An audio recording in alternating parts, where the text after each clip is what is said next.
আমি একটি আল কোরআনের আয়াত বলতে চাই, ওয়াইন শাকারতুম লাযিদান্নাকুম ওয়া লাইন কাফারতুম ইন্না আযাবি লাশাদীদ। শুকর করতে হবে জীবনের, শুকর করতে হবে মানবদের, শুকর করতে হবে মাননীয় প্রধানমন্ত্রী তারেক রহমানের, শুকর করতে হবে আমাদের মাননীয় মন্ত্রীদের। তারা শুকর করে না কিন্তু অস্বীকার করে, সেই জন্য তাদের উপর লাশাদীদুল আযাব, আযাবের কঠিন আযাব তাদের সম্মুখীন করতে হবে মাননীয় স্পিকার।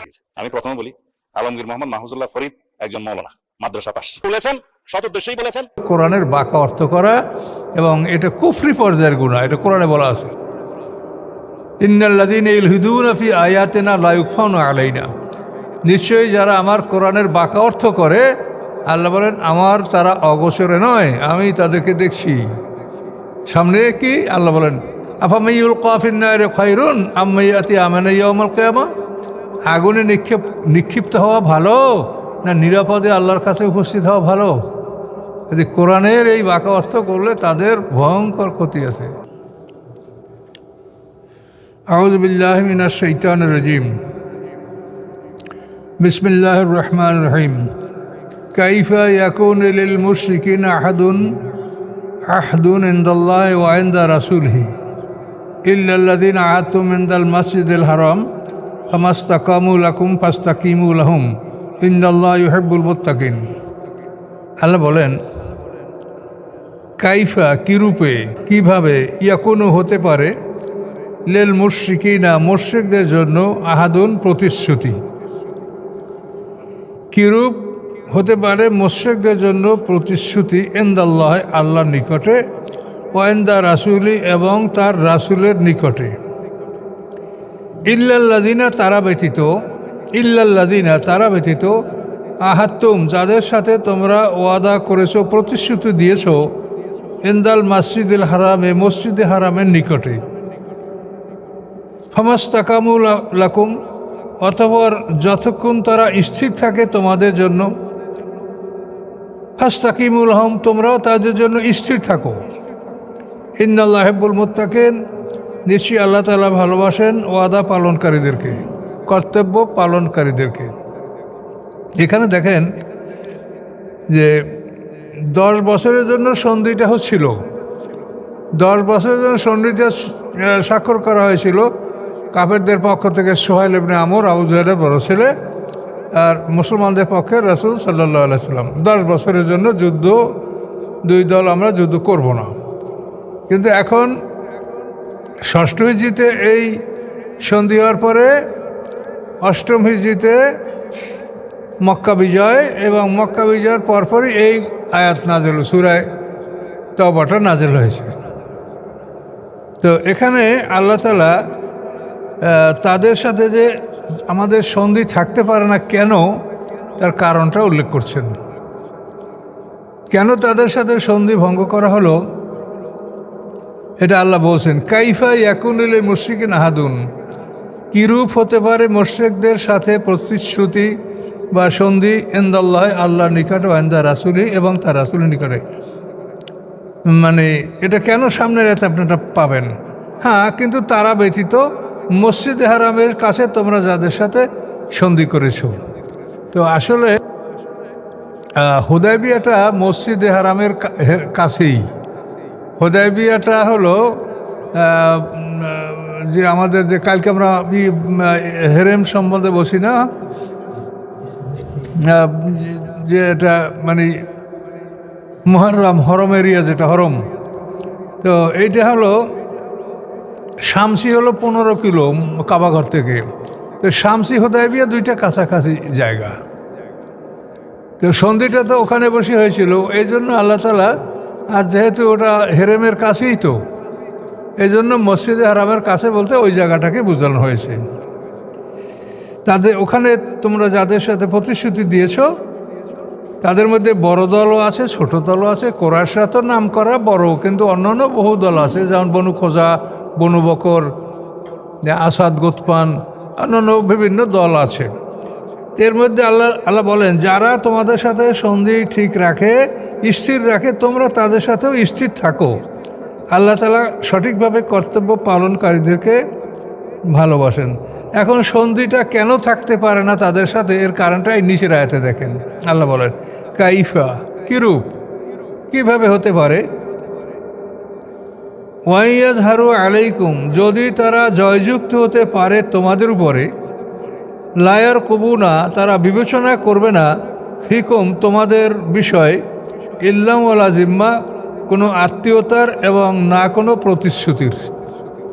তারা যদি তোমাদের উপরে জয়যুক্ত হতে পারে, তাই তোমরা আত্মীয়, তোমাদের সাথে কি প্রতিশ্রুতি, কিচ্ছু রক্ষা করবে না, তোমাদেরকে একেবারে শেষ করে দেবে।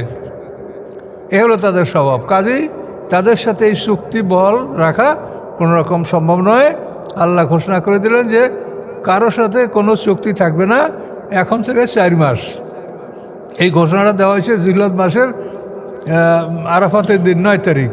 তো ওই 9 তারিখ থেকে আরম্ভ করে এই মাসের 20 দিন, আর ওই মাসের হবে তাহলে কয়দিন, 3 মাস 10 দিন, তাহলে তো 4 মাস, 3 মাস 10 দিন। তাহলে এই সময়টার মধ্যে তোমরা যা করার করো, হয়তো ইমান আনো, নাহলে হেরেম ত্যাগ করে চলে যাও। এরপরে পাওয়া গেলে তোমাদের হত্যা করা হবে। হেরেমের এরিয়ার মধ্যে কোনো মুশরিক থাকতে পারবে না। পবিত্র জায়গা, কাজেরা এই ইমানদার ছাড়া এই জায়গার পবিত্রতা রক্ষা হবে না। অন্য লোক ঢুকলে এটা অপবিত্র হয়ে যাবে। পবিত্রতার জন্য যে এইটা ঘরের সম্মান, ইজ্জত, মুসলমানের অন্তরে যে একটা এর প্রতি গভীর শ্রদ্ধা, এটা তো অন্য কোনো জাতিই থাকবে না। কাজেই তারা ঢুকলে এটার ক্ষতি সাধন হবে, পবিত্রতা রক্ষা পাবে না। আল্লাহ বলেন, দেখেন, ইউরদুনাকুম বিআফওয়াহিহিম, তারা সন্তুষ্ট রাখে তোমাদেরকে তাদের মুখ দ্বারা। মুখে মুখে তোমাদেরকে সন্তুষ্ট রাখে, মুখে মুখে ভালো বলে। বা তা বা কুলুবহুম, তাদের অন্তরগুলি ঘৃণা করে, তাদের অন্তরগুলি তোমাদের থেকে ফিরে যায়, কিন্তু মুখে মুখে তোমাদেরকে ভালো বলে। ও আকসারুল ফাসিকুন, এবং তাদের অধিকাংশ ফাসেক। ফাসেক মানে প্রতিজ্ঞা ভঙ্গকারী। তাহলে এখন আল্লাহ যে কথা বলে দিয়েছেন, আল্লাহ সেইটা সত্যকে বলতে পারে। কাজী মুশরিকদের অবস্থা হচ্ছে এই। কাজী মুশরিকদের সাথে বন্ধুত্ব করা, দোস্তি করা, এটা অনেকে আছে বিধর্মীদের সাথে বন্ধুত্ব করে, কিন্তু আল্লাহ কিন্তু বিষয়টা বলে দিয়েছেন।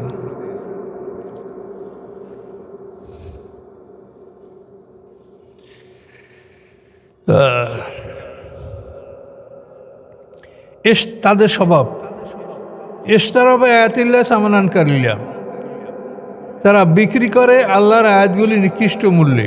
এখানে মুশরিকদের সাথে আহলে কিতাবরাও শামিল আছে। নিকৃষ্ট মূল্যে আয়াতগুলি বিক্রি করার অর্থ হলো, তাওরাতে, ইনজিলে মুহাম্মদ সাল্লাল্লাহু আলাইহি ওয়াসাল্লামের পক্ষে যে কথাগুলি আছে, কোরআনের পক্ষে কথাগুলি আছে, সেগুলি তারা ঘষামাজা করে, ডিলিট করে নিজেদের পক্ষ থেকে লিখে সেগুলো প্রচার করে। এটা হলো কোরআন আয়াত বিক্রি করা। কোরআনের আয়াত হোক, তাওরাতের আয়াত হোক, কোরআনকে তো ঘষামাজা কেউ করতে পারবে না। এটার হেফাজতকারী আল্লাহ।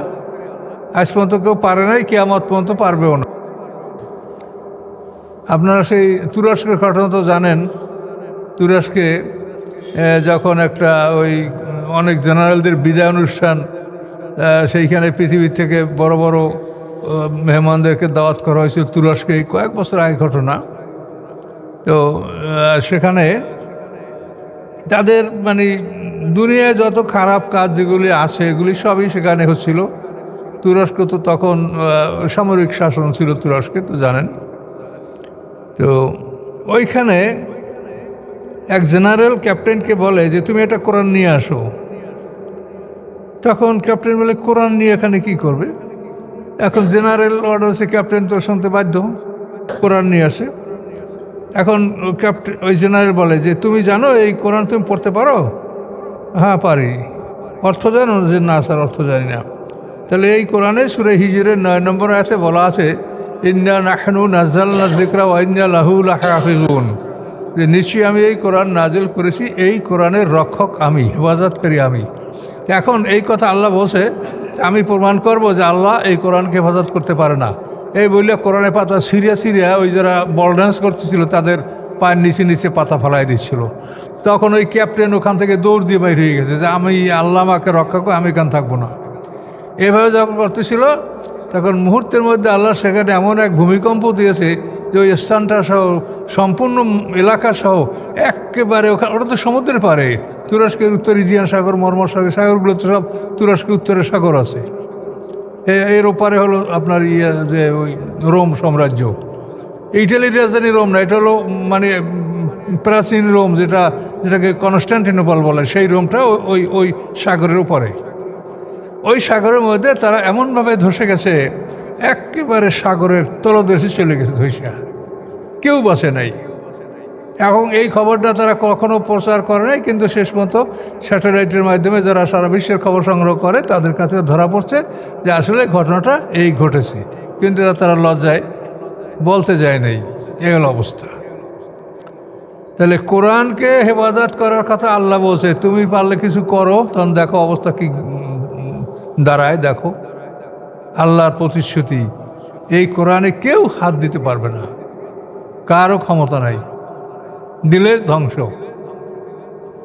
কিন্তু অন্যান্য কিতাবের হেফাজতের দায়িত্ব ছিল আলেমদের উপরে, আর কোরআনের হেফাজতের দায়িত্ব হলো আল্লাহর উপরে।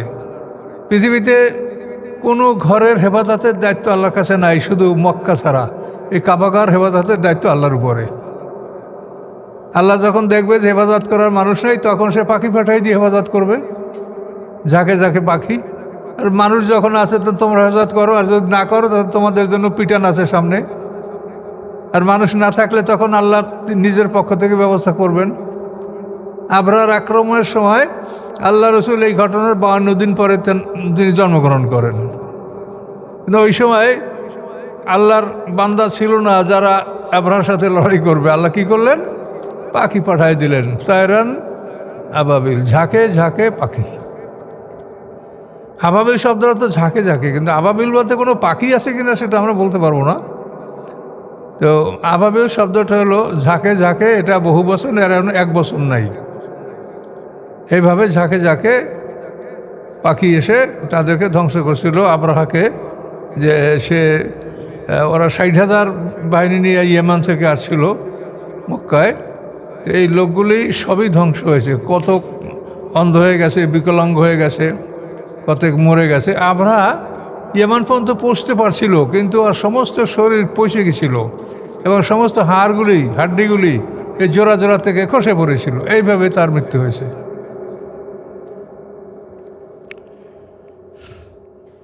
তো এজন্য ইশতারাও বিআয়াতিল্লাহ সামানান কালিলা, ওরা নিকৃষ্ট মূল্যে আল্লাহর কালামগুলি ওরা বিক্রি করে। আমাদের কোরআন দিয়ে পারবে কেউ বাঁকা অর্থ করতে, কিন্তু এটাকে বিক্রি করতে পারবে না বা এটাকে নষ্ট করতে পারবে না। বাঁকা অর্থ করতে পারবে, যা অর্থ এটা না করে একটু বাঁকা অর্থ করবে, এটা করতে পারবে। যেমন অনেকে বাঁকা অর্থ করে যে আমরা হিজরত করছি, আমাদেরকে নুসরাত করেন। এখন একটা লোক মসজিদে আসছে কোনো এক এলাকার থেকে, এটাকে হিজরত? তাহলে নুসরাত মানে সাহায্য, তাহলে আনসার মুহাজির আপনারা এইখানে পেয়ে গেছেন। এগুলো হলো কোরআনের বাঁকা অর্থ। কথা বুঝতে পারছেন? এনফিরু খিফাফা ওয়া কালা, এই সূরার মধ্যে আপনারা পাবেন। আল্লাহ বলছেন তোমরা হালকা অস্ত্র অথবা ভারী অস্ত্র যা নিয়ে থাকো তোমরা যুদ্ধের জন্য বের হও। আর খেফাফা সেকালা আরেকটা অর্থ আছে যে তোমরা যুবক বৃদ্ধ। খেফাফা মানে যুবক, আর সেকালা মানে বৃদ্ধ, ভারী। বয়স্ক মানুষ সবাই ভারী হয়ে থাকে। তো তোমরা অল্প বয়সী এবং ভারী সবাই যুদ্ধে বের হও। বুঝতে পারছেন? এর অর্থ ওরা করে যে তোমাদের মাল সামান যা আছে, কম আছে বেশি আছে, এই নিয়ে তোমরা বের হও। এগুলো হলো কোরআনের বাঁকা অর্থ করা, এবং এটা কুফরি পর্যায়ের গুনাহ। এটা কোরআনে বলা আছে, ইন্নাল্লাযীনা ইলহিদুনা ফি আয়াতিনা লা ইউখফাউনা আলাইনা।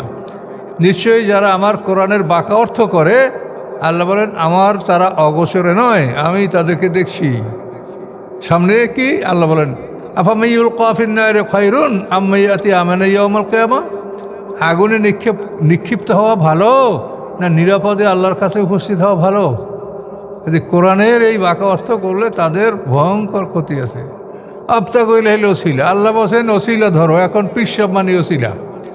আমরা ছোটোকাল থেকে এই ওয়াজি শুনে আসি, পিসাবে স্টেজ উঠে আবতাগু ইলাইহিল ওসিলা, আল্লাহ বলছে ওসিলা ধরো, পীর ধরো। মানে আল্লাহ যদি বলে তাহলে মানুষের কোনো উপায় আছে না ধরিয়া? বলেন। কিন্তু এখানে আয়াতটা কি? আয়াত হলো ইয়া আইয়ুল্লাযীনা আমাত্তাকুল্লাহ ওয়াবতাগু ইলাইহিল ওয়াসিলাতা ওয়া জাহিদু ফি সাবিলিহি লাআল্লাকুম তুফলিহুন। এখানে এই আয়াতে আল্লাহ বলছেন ইত্তাকুল্লাহ, আল্লাহকে ভয় করো, ওয়াবতাগু ইলাইহিল ওসিলা, এবং আল্লাহর নৈকট্য লাভের জন্য ওসিলা অবলম্বন করো, ওয়া জাহিদু ফি সাবিলিহি, আল্লাহর রাস্তায় জিহাদ করো, লাআল্লাকুম তুফলিহুন, তাহলে তোমরা জয়যুক্ত হতে পারবে। এই হলো আয়াত। এখন সমস্ত নেক আমলগুলি ওসিলা, কিন্তু আল্লাহ এখানে একটা আমলের কথা উল্লেখ করছেন, ওসিলাতা ওয়াবতাগু ইলাইহিল ওসিলা ওয়া জাহিদু ফি সাবিলিহি, মাঝখানে কোনো বিরতি চিহ্ন নাই। তাহলে এখানে ওসিলার মধ্যে সবচাইতে বড় ওসিলা যে জেহাদ ফি সাবিলিল্লাহ, এটা তো আল্লাহ আয়াতেই বলে দিয়েছেন। কিন্তু ওসিলা মানে পিঠ ধরো, সব ভালো কাজগুলি ওসিলা, কিন্তু তার মধ্যে সবচাইতে বড় ওসিলা হলো জেহাদ ফি সাবিলিল্লাহ। তো এই সমস্ত কোরআনের আয়াতের যারা বাঁকা অর্থ করে, এদেরকে আল্লাহ বলছেন যে এরা ইলহাদ করছে, এবং এদের ভয়ঙ্কর অবস্থা। ইলহাদ বাঁকা অর্থ করা। ইলহাদ শব্দটা হলো, আপনারা লহদ কবর খোঁজেন না, লহদ কবর, সিন্দুক কবর, যেটার উপর নিচ মানে তলদেশটা উপরের মতো সমান, এটা হলো সিন্দুক কবর। আর যে কবর নিচে গর্ত কোমর বা সিনা পর্যন্ত গভীরে গিয়া তারপরে আপনি কেবলামুখী সুলভ করে দেবেন, যে মানুষরা এক লোকের কাত হইয়া কেবলামুখী হয়ে যাবে, এটাকে বলে লহদ কবর।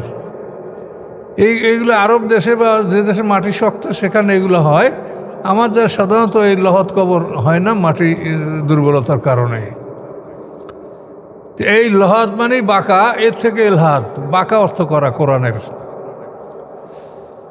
তো এখন ওদের কথা বলছে যে ওদের স্বভাব কি, ওরা আল্লাহর আয়াতগুলিকে বিক্রি করে। ইশতারা বিআয়াতিল্লাহ সামানান কালিলান, দুনিয়ার নিকৃষ্ট মূল্য। এই দুনিয়ায় যার বিনিময়ে আপনি বেচবেন সেইটি নিকৃষ্ট মূল্য। আর ওদের তো বিভিন্ন সুযোগ সুবিধা নষ্ট হয়ে যাবে, ওরা সুদের কারবার করে, তা বন্ধ হবে। ওরা দুর্বল মুসলমানদের থেকে অনেক ধন সম্পদ ক্ষেত খামার নিয়ে আর সেগুলি ফেরত দেয় নেই, সেগুলি ওদের নষ্ট হবে। তারপর দুর্বল শ্রেণীদের থেকে ওরা ধর্মীয় ট্যাক্স আদায় করে, খাদ্য খাদক ফলমূল পশু সম্পদ থেকে, আর এগুলো নিয়ে ওরা বসে বসে খায়। এইসব সুযোগ সুবিধা, এটা হলো সামানান কালিলা। মুসলমান হলে এটা তাদের ভাগ্যে আর জুটবে না, এটা বন্ধ হবে। কথা বলতে পারছেন? আমরাও সেই সামানান কালিলার মধ্যে আছি। আমরা পৃথিবীতে সুখ শান্তিতে আছি, ইসলাম আসলে এইটা থাকবে না। ইসলাম আসলে যে আপনি একজন পীর, আপনার খাদেম হলো 8-10 জন লাগবে, আপনার খাদেম একা চলতে পারছেন না। কাজে ইসলাম যদি সঠিক আসে, ইমাম মাহদী ঈসা আলাইহিস সালাম আসে, তখন আপনাকে হতে হবে একজন সৈনিক, আপনি একজন সাধারণ সিপাহী। আপনার ওই জন্য স্পেশাল কোনো মর্যাদা এটা থাকবে না। কাজে এই জন্য আমরাও কিন্তু কোরআনের সঠিক কথাগুলি আমরা বলছি না, আমরাও ইসলামের সঠিক প্রচার এটা আমরা করছি না। এটা করলে আমাদের বিপদ, আমরাই বিপদে পড়ব। দেখেন, আমরা আলেম ওলামা, আপনারা এগুলো ইউটিউবে শুনলে দেখতে পাবেন যে একজন একজনকে কীভাবে গালিগালাজ করে, অথচ আমাদের ইসলাম বা শরীয়তের বিধান কি? কোনো মানুষকে যদি কেউ শয়তান বা মোমেনকে কাফের ফাসেক বলে, তাহলে তার 39টা বেত্রাঘাত শরীয়তে তার বিচার। এভাবে কেউ যদি কাউকে বলে, মানে তাজির হলো 39 বেত্রাঘাত। তাহলে এগুলো তো আমরা আলেমরা বলি, তাহলে আমরা ইসলাম আসলে আমাদের তো পিটান পড়বে, কেন? এগুলো আমরা তো বলে বেড়াচ্ছি, আমাদের ধৈর্য নাই একটা মানুষকে সঠিকভাবে তার কথা শুনবো বা তাকে বুঝাই বলবো, এটা হলো নিয়ম। আপনি একজনকে গালি দেবেন, কেন আপনাকে বলছে নাকি গালি দিতে? আল্লাহ বলছে প্রচার করতে, তুমি প্রচার করে দাও, কেউ শুনলো কি না শুনলো, তোমার তো কাজ হলো প্রচার করা। কিন্তু গালি গালাজ, খারাপ ব্যবহার করা, ভালো মানে মন্দ কথাগুলো বলা, এগুলো তো অধিকার আপনার নাই, এটা আল্লাহ আপনাকে অধিকার দেয়নি। কাজে এই জন্য ইসলামকে আমার ভয় লাগে। ঠিক রাসূল সাল্লাল্লাহু আলাইহি ওয়াসাল্লাম আসার পরে যেরকম আলেমরা বিরোধিতা করছে, ইমাম মাহদী ঈসা আলাইহিস সালাম আসলে আমাদের আলেমরা তাদের বিরোধিতা করবে। তার কারণ এখনই দেখা যায় যে তারা কোরআন শুনতে পারে না, কোরআন শুনলে গায়ে আগুন ধরে যায়। কথা বুঝতে পারছেন? কোরআন শুনলে গায়ে যাদের আগুন ধরে তারা কি মোমেন? কাজে এই জন্য এগুলো মারাত্মক ব্যাপার, এগুলো বুঝতে হবে। তা ইশতারাবে আতিল্লা সামানানকারীরা। তো এখন আমাদের দেখলাম আমরাও এরকম করতেছি। আমাদের আলেমরা ইয়া আইয়ুহাল্লাযীনা আমানু ইন্না কাসীরাম মিনাল আহবারি ওয়ার রুহবানি লা ইয়াকুলুনা আমারুন নাসি বিল বাতিল, এই সুরেই পাবেন 34 নম্বর আয়াতে। ইহুদিদের আলেমরা, খ্রিস্টানদের আলেমরা, মুসলমানদের পীর দরবেশরা অন্যায়ভাবে সম্পদ ভক্ষণ করে। তারা কয়জন? কাসির, অধিকাংশ। কাসীরাম মিনাল আহবারি আর রুহবানি, আহবার হলো ইহুদিদের আলেম, রহবান হলো খ্রিস্টানদের আলেম। কি করে এরা? লা ইয়াকুলুনা আমারুন নাসি বিল বাতিল, তারা অন্যায়ভাবে মানুষের সম্পদ ভক্ষণ করে এবং তারা মানুষকে আল্লাহর পথ থেকে ফিরিয়ে রাখে। এটা বিরাট কথা, এটা ডাইরেক্ট কোরআনের কথা। তারা সম্পদ ভক্ষণ করে, মানুষকে আল্লাহর পথে ফিরিয়ে রাখে। এখন এইটা কিন্তু খুব বোঝার বিষয়। সম্পদ ভক্ষণ করে তারা কি চুরি করে? তা তো না। ডাকাতি করে? তাও তো না। তা কীরকম খায়? ওয়াসুদ্দুনা আন সাবিলিল্লাহ, তারা আল্লাহর পক্ষ থেকে মানুষকে বাধা দেয়। আল্লাহর পথে কীভাবে দেয়? তারা কি বলে যে তোমরা আল্লাহর পথে যাও না? তারা তো বলে আল্লাহর পথে দাওয়াত দেয়। তাহলে আল্লাহ বলছেন যে তারা আল্লাহর রাস্তায় বাধা দেয়। এটা কীরকম? এই সুরে বাপের সামনে এটা কীরকম হলো? বিরাট ব্যাপার।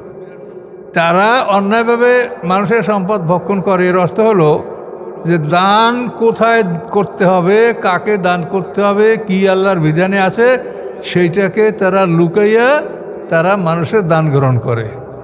মানুষ একটু মৃত্যুর জন্য পিতামাতা আত্মীয় মারা গেলে একটু মানুষকে খাওয়াবে, নিজেরা খাবে, তাও তারা ফতোয়া দিয়া বন্ধ করতে চায়। অথচ সরাসরি কোরআনে বলা আছে যে মৃত ব্যক্তির সম্পদ বন্টনের সময় আসলে এতিম মিসকিন আত্মীয় স্বজন তাদেরকে খাওয়াও, সূরা নিসার 8 নম্বর আয়াতে। এগুলোও তারা খাইতে দেবে না মানুষের, সব খাবে নিজেরা। কথা বলতে পারছেন? এ হচ্ছে রবিউল মৌলবীর গ্রুপ। মানে এই কথা তো বলা ঠিক না। ওই আমাদের দেশে নাকি এই ঘটনা সত্যি ঘটেছে যে এক ব্যক্তি, এটা করো তোমরা, মনে হয় এটা ইউটিউবে দেবা না, আমি একটু এমনি বলছি তাদেরকে। আমাদের দেশে একটা ঘটনা করছে, লোকেরা বলে যে সত্য ঘটনা, যে এক ব্যক্তি তার পিতামাতার নামে জিয়াফতের ব্যবস্থা করছে। এখন লোকজন যা দাওয়াত করছে তার চাইতে অনেক লোক বিনা দাওয়াতে, মানে আহুত, অনাহুত, রাবাহুত, বুঝতে পারছেন? আহুত মানে যারা দাওয়াত পাইছে, অনাহুত যারা বিনা দাওয়াতে আসছে, আর রাবাহুত মানে আরে ওখানে কাকরের শকুনরে কি ওখানে আওয়াজ পাইয়ে তারা সুইটা যে কী আছে ওখানে, দেখো খাবার আছে নাকি। এই সব লোক এসে জমা হয়েছে। এখন বাড়িওয়ালা ঘাবড়াই গেছে যে আমি যে খাবার তৈরি করছি এগুলিতে এই মানুষ আমি খাওয়াতে পারবো না। এখন কি করা যাবে? যে মৌলী সাহেব ছিল এলাকা, তার নাম হল রবিউল মৌলবী, খুব ভালো চালাক মানুষ। এখন বাড়িওয়ালা বলে, হুজুর আমি তো যা জোগাড় করছি, মেহমান লোকজন আসে তার 2 গুণ 3 গুণ, আমি কী করে খাওয়াবো? তুমি থামো, আমি আর ব্যবস্থা করে দিছি। তো উনি একটা চেয়ার নিয়ে দাঁড়ায়, এই ভাইরা শোনেন, এখনই আপনাদের জন্য খাওয়া দেওয়া হবে, এর আগে আলেমরা দোয়া করবে, তারপর খাওয়া হবে। তো এখন আপনারা সবাই একটু শোনেন। তো সবাই শুনছে। হুজুর কী কয় যে এখানে আরও আলেম ওলামা আছে, সবাই আসছে। তো তারা বলছে যে যারা দোয়ায় কুনুত বলতে পারবে না তাদের সাথে আলেমরা খাবে না, কাজে আপনারা লাইন দিয়ে বসেন, আপনাদেরকে দোয়ায় কুনুত বলতে হবে, জিজ্ঞাসা করা হবে। এই শূন্য মানুষ উঠে তো দৌড়, কেউ লেংটি মারিয়া দৌড়ে, কেউ এমনি দৌড়ে, যে ও শালারা আমাদের খাইতে দেবে না, দোয়ায় কুনুত কি আমরা জানি? ও জানে রবিউল মৌলবী। এই মানুষ সব পালাই গেল। কথা বলতে পারছেন? তো এখন আমরা তো এটা আল্লাহই জানে, শুনেছি আমরা এলাকায় যে ঘটনা ঘটেছে, সত্য মিথ্যা আল্লাহ জানেন। এরা কিন্তু আমাদের অবস্থার মধ্যে এটা আছে। আমরা অন্যায়ভাবে সম্পদ ভক্ষণ করি। আলেমরা কেমন করে? যে সম্পদ কোথায় ব্যয় করতে হবে এটা কোরআনে বলা আছে। জাকাতের খাত 8টা, এহসানের খাত 9টা, এই 17টা খাতে সম্পদ ব্যয় করতে হবে। কিন্তু এই খাতের মধ্যে আপনি না থাকি, আপনি যদি ডিসইউজ করিয়া, ক্যামোফ্লাইজ করিয়া আপনি নিজের চেহারা পাল্টে আপনি যদি ভিক্ষা করেন, তো এটা আপনার জন্য জায়েজ হবে? তাহলে এই যে 8টা খাতে জাকাতের সম্পদ দিতে হবে কোরআনে বলা আছে। 9টা খাত এহসান, সেটাও কোরআনে বলা আছে। জাকাতেরটা এটা হলো আপনার এই সুরে পাবেন তবার মধ্যে, আর ওটা পাবেন নেশার মধ্যে। এহসানের 9টা খাত, এই 17টা খাতের সম্পদ আল্লাহ ব্যয় করতে বলছে। সম্পদের মালিক তো আল্লাহ, এবং সব দেবেন তিনি, ব্যয় করতে বলছেন তিনি। কিন্তু এর মধ্যে ওই 8টা খাতে কি আমরা আছি? ইন্নামা সাদাকাতুল ফুকারা ওয়াল মাসাকিন, এর মধ্যে আমরা আলেমরা আছি? এহসানের 9টা খাতে আমরা আছি, যাদেরকে আপনি আলেম। আমি কি আপনার মা বাবার কেউ, আত্মীয় স্বজনের কেউ না, এতিম না, মিসকিন, আমি কি? তাহলে আমরা এগুলো কিছু না হওয়ার পরেও এই সম্পদটা আমরা ভক্ষণ করছি। এই জন্য আল্লাহ বলছে যে অন্যায়ভাবে তারা সম্পদ খায়। কি বুঝতে পারছেন? সামনে আসবে তখনও বলবো, আগেও বলছি এগুলো বোঝা খুব কঠিন, এগুলো মানুষ বোঝে না। আল্লাহ বলছে আলেমরা অন্যায়ভাবে খায়। কেমন অন্যায়ভাবে খায়? তারা তো চুরি ডাকাতি করে না। এ হলো অন্যায়ভাবে খাওয়া। এমনভাবে ভিক্ষা করে, হায় রে হায়, যে আমার কাছে একজন বলছে, আমরা তো যাই না, হুজুর নামাজের লাইনে বসাইয়া তারপর ব্যাগ নিয়ে খালি ঘুরতে থাকে, দেন দেন দেন, যদি আপনারা বাড়ি যাওয়ার টাকা পয়সা তাও দিয়ে দেন, আল্লাহ বাড়ি নেবে। বুঝতে পারছেন? এইভাবে তারা ভিক্ষা করে আর মানুষের সম্পদ ভক্ষণ করে, এবং হাজার হাজার কোটি টাকার মালিক তারা, এবং এরা জাকাত দেয় না। এই সামনেই আছে আল্লাহ দিন একনুদের ধাবল ফেদ্দাতা ওলায়ন ফিকুন আফি সাবিলিল্লাহ, এই আয়াতের সামনেই আছে। জাকাত দেয় না, এই কথাটা কিন্তু মারাত্মক। আমি এটা জানতাম না, আমি এটা কনফার্ম হয়েছি। আমার এলাকায় আমাদের বামনা থানায়, থানার ওসি সাহেব উনি আমাদেরকে দাওয়াত করছে থানা পরপর একটা মাহফিল। তো আমরা সেখানে মাহফিলে ছিলাম। তারপরে আমরা রাতের পরে ফজরের নামাজের সব পড়িয়া এখন ওই সোনালী ব্যাংকের ম্যানেজার সাহেব, তারপর ওই প্রজেক্ট ইমপ্লিমেন্টেশন অফিসার, অন্যান্য যারা মানে থানা পর্যায়ে যারা অফিসার, এরা সবাই আমরা ওই রাস্তায় বেরিয়েছি হাঁটতে। ওই সময় সোনালী ব্যাংকের ম্যানেজার সাহেব বলেন, কোনো এক পীর সাহেবের কথা বলে, আমি তার নাম বলবো না, খুব নাম করা পীর, হাজার হাজার কোটি টাকার মালিক তারা, বলছে যে পীর সাহেব জাকাত দেয় না। তা আমি বললাম যে আপনার কাছে কি প্রমাণ আছে যে পীর সাহেব জাকাত দেয় না? আপনি কেন বললেন এটা? প্রমাণ দেন। তখন উনি বলেন আমার কাছে প্রমাণ আছে। সেটা হলো যে আমার ব্যাংকে ওনার অ্যাকাউন্ট আছে। তো এই ব্যাংকে অ্যাকাউন্ট, উনি যদি জাকাত দেয় তো অন্তত বছরে একবার আমার কাছে হিসাবটা নেবে যে আমার অ্যাকাউন্টে কত আছে। কিন্তু উনি কোনোদিন আমার থেকে হিসাব নেয় না, কাজেই উনি জাকাত দেয় না, এটা শিওর। কী জবাব দেবেন আপনি এই কথার? জাকাত যে দিবে তার তো কোন ব্যাংকে কত টাকা আছে, ক্যাশ কাইন্ড যা আছে সব হিসাব করে তাকে, ক্যাশ অ্যান্ড কাইন্ড লাগবে মানে ব্যবসা যারা করেন তাদের তো নগদ টাকা এবং মাল, এটা দুইটা হিসাব করে আপনাকে জাকাত বের করতে হবে। তো এখন ম্যানেজার সাহেব বলছে যে সে আমার ব্যাংকের হিসাব আছে, কিন্তু তার কখনো সে হিসাব নেয় না। এরা তো অনেক টাকা, এক এক মাহফিলে যাইলে টাকা যায়, বস্তা ভরা টাকা, এবং সেই টাকা ওই এলাকার ব্যাংকেই তারা অ্যাকাউন্ট আছে রাইখে যায়। টাকা নিয়ে টানাটানি তারা করবে, কত টাকা টানাটানি করবে। এ হলো অবস্থা। মানে এগুলো হলো বেহেশতে বিক্রি করা টাকা, বুঝতে পারেন? বেহেশত ছাড়া এত টাকা কেউ মানুষের দেয় কোনো কাজে? বেহেশত বিক্রি করা টাকা এগুলি কোরআন আল্লাহ বলছেন যে অন্যায়ভাবে তারা সম্পদ ভক্ষণ করে, আর অধিকাংশ মানুষ তো এদের পিছনে। আপনি তো আমাদের বরিশাল অঞ্চলে যান না, এই বরিশাল অঞ্চলে গেলে আপনার যদি লেবাস পোশাক দেখে ইসলামী, তো জিজ্ঞাসা করবে যে আপনি কোথার বয়াত, মানে কোন পীরের কাছে বয়াত হয়েছেন। যদি আপনি বলেন যে আমি অমুক পীরের বয়াত, যদি তার দলের পীর নাও হয়, যদি বলেন অন্য এক পীর, তাও সে খুশি যে না উনি বয়াত, উনি আমাদের মানে তরিকাপন্থী লোক, এটা আপনাকে মানিয়ে নেবে। আর যদি আপনি কোনো পীরের কথা নাই বলেন যে আমি কারো বয়াত না, তা আপনার মুসলমানই গণ্য করবে না। মানুষের এক ইমামতি করতে দেয় না তার এলাকায়। এগুলো আমাদের এলাকায় খুব প্রবল এই সমস্ত অবস্থা। তাহলে এগুলি আপনারা ভালো করে বোঝেন, এইগুলোই সমস্যা ইসলামের। এটা তো কোরআনে বলছে আল্লাহ যে অন্যায়ভাবে তারা সম্পদ ভক্ষণ করে, মানুষকে আল্লাহর পথ থেকে বাধা দেয়। কীভাবে বাধা দিল? এই লোকগুলি টাকা দিয়া মানে একেবারে তারা মানে নির্ভর করলো যে ভেস্টে যাওয়ার জন্য আমার এই হুজুরি যথেষ্ট। তো এটা করলে সেই লোকটা যে আল্লাহর রাস্তায় তাকে চলতে হবে, সিরাতাল মুস্তাকিমে তাকে চলতে হবে, এই চিন্তা তো তার থেকে উদাও হয়ে গেল। এই চিন্তার থেকে যদি সে মুক্ত হয়ে যায়, তাহলে আল্লাহর পথ থেকে তাকে ফিরানো হলো না। সেই লোকটা তো চিন্তা করতে হবে। প্রত্যেকটা মানুষ, আপনাদের প্রত্যেকে তো নিজ নিজ চিন্তা করতে হবে যে আমি জান্নাতে যাওয়ার কতখানি প্রস্তুতি আমার আছে, আমি কি করছি না করছি। এখন যদি আপনি মনে করেন যে আমি তো হুজুরের ক্লাস করছি, ভেস্তে লই যেবার হুজুরে, তাই তো হয়ে গেল, তা আপনি একেবারে আর কোনো কাজ করা লাগবে না। তো এই মানুষগুলো এভাবে তাদেরকে মানে ইসলাম থেকে, ইসলামের চিন্তা ভাবনা থেকে তাদেরকে ফিরিয়ে রাখা হয়। তারা ইসলাম সম্পর্কে, দিন কিয়াম সম্পর্কে বা আল্লাহর যা বলছেন কোরআনে, এগুলি সম্পর্কে তারা কোনোভাবে চিন্তা ভাবনা করে না।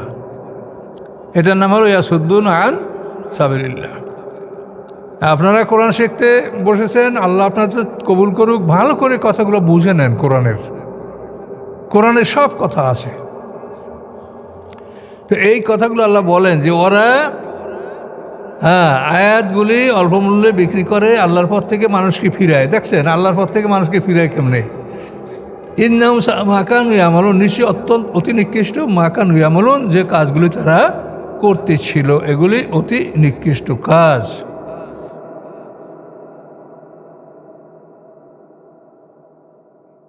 লায়ার কবুনা ফি মুমিনিন ইল্লা আলা যিম্মা, আবার আল্লাহ একই কথা স্মরণ করে দিচ্ছেন। লায়ার কবুনা, তারা রেয়াত করবে না, তারা বিবেচনা করবে না ফি মুমিনিন, মোমেনদের ব্যাপারে ইল্লা আলা যিম্মা, না কোনো আত্মীয়তা, না কোনো প্রতিশ্রুতি। সুযোগ পাইলে আপনাদেরকে ঘায়েল করবে, খতম করে দেবে।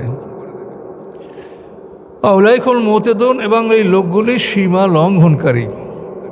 ফায়ন তাবু, যদি তারা তওবা করে, ওয়াকামুস সালাতা, সালাত প্রতিষ্ঠা করে, ওয়াতাউ জাকাতা, জাকাত আদায় করে, ফায়াখানুম ফিদ্দিন, তাহলে তারা তোমাদের দিনের ভাই। শুধু তওবা হবে না, নামাজ প্রতিষ্ঠা, জাকাত দেওয়া, এটা যদি হয় তাহলে মোমেন প্রমাণ হবে। অনুফাসিল আয়াতে লেকম ইয়ালামুন, আমি বিস্তারিত বর্ণনা করছি আয়াতগুলি লেকমেন, ওই জাতির জন্য, ইয়ালামুন, যারা জ্ঞান রাখে।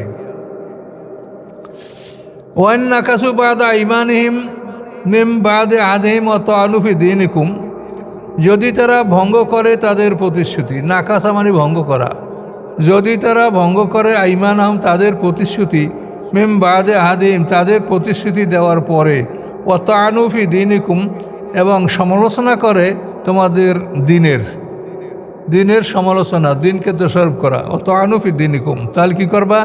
ফাকাতিলু আইমাতাল কুফরু, তাহলে তোমরা কাফেরদের নেতাদেরকে হত্যা করবে। কমন কাফেরকে হত্যা করতে আল্লাহ বারণ করেন, নেতা, কাফেরদের নেতাদেরকে হত্যা করবে। ইন্নামুল আইমান আলম, নিশ্চয়ই তাদের সাথে কোনো চুক্তি নাই, কাফেরদের সাথে কোনো চুক্তি নাই। লাল্লাম ইয়ান্তাহুন, তাহলে হয়তো তারা বিরত থাকবে। অর্থাৎ কাফেরদের নেতাদেরকে হত্যা করলে অন্যগুলা ঠান্ডা হয়ে যাবে, আরও বেশি মারা লাগবে না। আল্লাহ পরামর্শ দিয়েছেন, এবং এটা সাহাবীরা করেছে রাসূলের সময়, যেমন কাব বিন আশরাফের হত্যা, ইহুদি আবু রাফের হত্যা, এইভাবে বড় বড় কাফেরদের নেতাদেরকে মুসলমানরা গুপ্তচুরি করে তাদেরকে হত্যা করছে। ডাইরেক্ট ঘটনা কোরআনে আছে। কাতুল আইমাতুল কুফর। আল্লাহ বলেন, আলা তুকাতুলুনা কওমান, তোমরা কি লড়াই করবে না এমন একটা জাতির বিরুদ্ধে, নাকাসু, যারা ভঙ্গ করেছে আইমানহম, তাদের প্রতিশ্রুতি, ও হাম্মু, এবং তারা ইচ্ছা করেছে বেখরাজের রাসূলকে বের করার। খাতের হাজেজ হাম, বলছি না আপনাদেরকে, ওয়াসওয়াসের 3টে স্তর, এই হাম্মু দেখেন, খাতের হাজেজ হাম, তারা পরিকল্পনা গ্রহণ করেছিল রাসূলকে বের করে দেওয়ার। বাদাউকুম আউয়ালা মাররা, এবং তারা প্রথম শুরু করেছে তোমাদের সাথে এই জুলুম অত্যাচার। বাদামানি শুরু করো। আতাকশাহু নাহম, তোমরা কি তাদেরকে ভয় করবে? ফাল্লাহু হাক্কু আন তাকশাহু, আল্লাহ বেশি অধিকার রাখেন যে তোমরা আল্লাহকে ভয় করবে। ইন কুনতুম মুমিনিন, যদি তোমরা মুমিন হয়ে থাকো। কাতিলুহুম, তাদের বিরুদ্ধে লড়াই করো। ইউআযিবুহুমুল্লাহু বিআইদিকুম, শাস্তি দেবেন তাদেরকে আল্লাহ তাআলা তোমাদের হাত দ্বারা। ইউআযিবুহুম, শাস্তি দেবেন তাদেরকে আল্লাহ তাআলা বিআইদিকুম, তোমাদের হাত দ্বারা। ওয়াইহুসিহিম, তাদেরকে অপমান করবেন। ওয়ানসুরকুম, এবং সাহায্য করবেন তোমাদেরকে আলাইহিম, তাদের বিরুদ্ধে। ওয়াসফি সুদুরা কওমে মুমিনিন, এবং মুক্ত করবেন অন্তরগুলি মোমেন সম্প্রদায়ের অন্তরগুলি রোগমুক্ত করবেন। ইয়াসমানি শেফা মানে রোগ মুক্তি। মোমেনের অন্তরগুলিকে রোগমুক্ত করবেন আল্লাহ তাআলা। ওয়ুযিবা গায়জা কুলুবহিম, এবং দূর করবেন আল্লাহ তাআলা রাগ তাদের অন্তরের। ওয়াতুবুল্লাহু আলা মাইয়াশা, এবং তওবা করবেন, কবুল করবেন আল্লাহ তাআলা মাইয়াশা, যাকে তিনি ইচ্ছা করেন। আল্লাহু আলিমুন হাকিম, নিশ্চয়ই আল্লাহ তাআলা মহাজ্ঞানী মহাকৌশলী।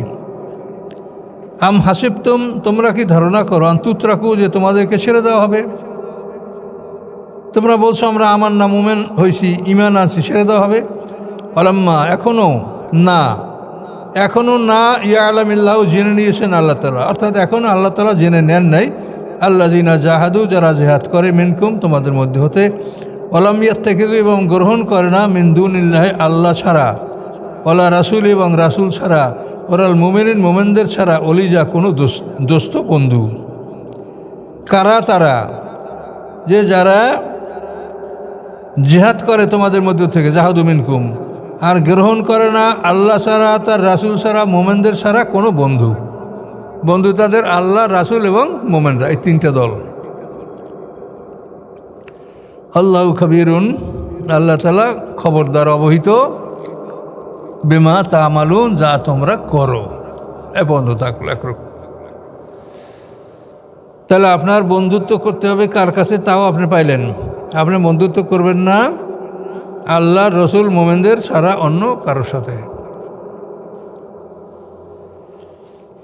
আরও অনেক কথা আছে এর মধ্যে, আমরা অন্য সময় আবার বলবো। একদিনে অনেক কথা মনে রাখবেন যা বলা হয়েছে। আস্তাগফিরুল্লাহ আল্লাযী লা ইলাহা ইল্লা হুয়াল হাইয়ুল কাইয়্যুম ওয়া আতুবু ইলাইহি, লা হাওলা ওয়া লা কুওয়াতা ইল্লা বিল্লাহিল আলিয়্যিল আযীম।